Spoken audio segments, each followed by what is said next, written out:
This is Renata DiBattista with Walkie Doggies, and I am out at the Delta walking two very reactive dogs, and I thought I'd jump on here and talk about reactivity. So I'm going to give you a tip on the first step to dealing with reactivity. Hang out with me for just a second, and I'm going to take you on a 360 of where I'm at. And what do you notice?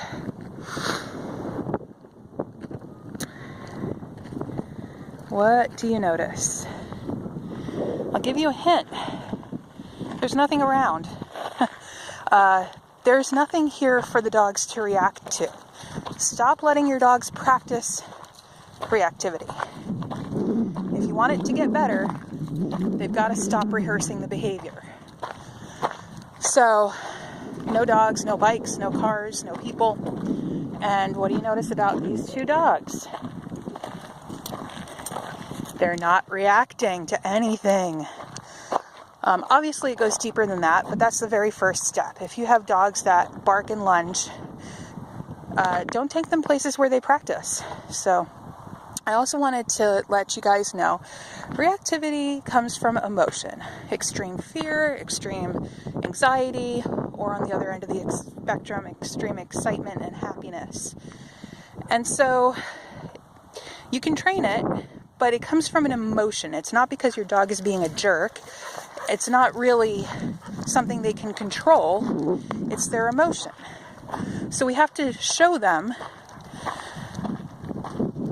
that they can have a different emotion and make different choices. And that is a little bit more difficult than just training a sit-stay. And I wanted to give you an analogy. My ex-husband had a horrible bike accident when he was 15. And then a few years later, his best friend died in a tragic bike accident. He was run over by a car. And then a few years later, we went to Lake Tahoe on a double date, and the other couple wanted to rent bikes. And my ex-husband said no, absolutely not. And the other couple were kind of trying to insist on it. And my ex-husband, I could see, he turned gray. He was like scared to death. He was like, no. And he had a mini meltdown. He kind of threw a temper tantrum and said, this is our vacation too. We're not going to do that. And he got really annoyed and pissed off. And he was reacting to that extreme, deep-seated fear. He wasn't about to get on a bike for fear of what could happen. And so if you have those experiences and then they're reinforced through time by practicing the behavior, they're going to magnify that emotion. And the more emotional the situation is, the deeper the reaction is going to be and the harder it is going to be to train. So, there's some food for thought there.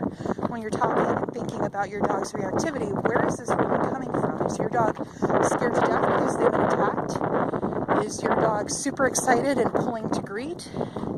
And start from there. So if you have a reactive dog and you want help guiding and coaching your dog through these situations so that you can have a more relaxed walking experience, please get in touch with me, Renata DiBattista with Walkie Doggies. Thank you.